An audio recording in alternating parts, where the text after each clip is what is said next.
मतलब भुख दी भुख साबित सदर की इजाजत से भुख दी भुख मिटा लेने आ थोड़ी जी। भुख दी भुख मिटा लेने आ थोड़ी जी। मिल जावे तो खा लेने आ थोड़ी जी। भुख दी भुख मिटा लेने आ थोड़ी जी। अच्छा मिल जावे तो खा लेने आ थोड़ी जी। और जिस दिन चोखी मंग करदा दस्तार दिए, जिस दिन चोखी मंग करदा दस्तार दिए, सिर विच मिट्टी पा लेने आ थोड़ी जी। अच्छा चोखी मंग करदा दस्तार दिए, सिर विच मिट्टी पा लेने आ थोड़ी जी। जिस दिन चोखी मंग करदा दस्तार दिए, ठीक है, सिर विच मिट्टी पा लेने आ थोड़ी जी। एक गजल ते होर दो शेर। भुख नूं जद भी भुख लगदी है, भुख नूं जद भी भुख लगदी है, मेरे घर वाल नस वगदी है। भुख नूं जद भी भुख लगदी है, मेरे घर वाल नस वगदी है। मैं दुनिया दा कुछ नहीं लगदा, दुनिया मेरी की लगदी है। मैं दुनिया दा मैं दुनिया दा कुछ नहीं लगदा, दुनिया मेरी की लगदी है।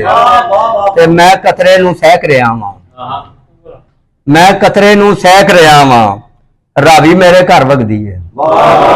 मैं कतरे नूं सहक रहा वां, रावी मेरे घर वगदी है।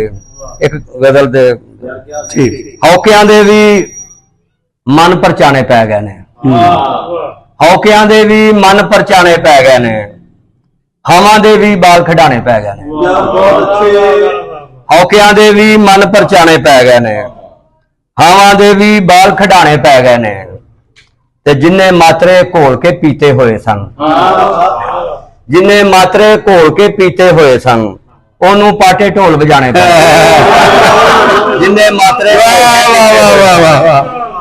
जिन्ने मात्रे घोल के पीते हुए सन, ओनू पाटे ढोल बजाने पै गए ने। और सदरां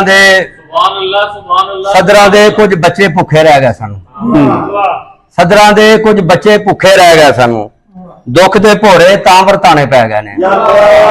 सदरां दे कुछ बच्चे भुखे रह गए सन, दुख दे भोरे तां वरताने पै गए ने। ते राणा साहब की नजर शेर है, इन्हों ने बड़े देर पहला शेर ते दाद दी सी। मुकन वांगू मुकेगी जे मुकी थे, मुकन वांगू मुकेगी जे मुकी थे, दुआ पासे लोग सियाने पै गए ने। मुकन वांगू मुकेगी जे मुकी थे, मुकन वांगू मुकन वांगू मुकेगी जे मुकी थे, दुआ पासे लोग सियाने पै गए ने।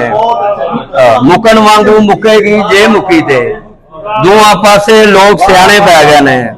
ते अमजद तू ते रोटी दी गल करना है, अमजद तू ते रोटी दी गल करना है, मैनू गुन के सुफने खाने पै गए। अमजद तू ते रोटी दी गल करना है, मैनू गुन के सुफने खाने पै गए ने। हौकियां दे भी मन परचाने पै गए ने, हवां दे भी बाल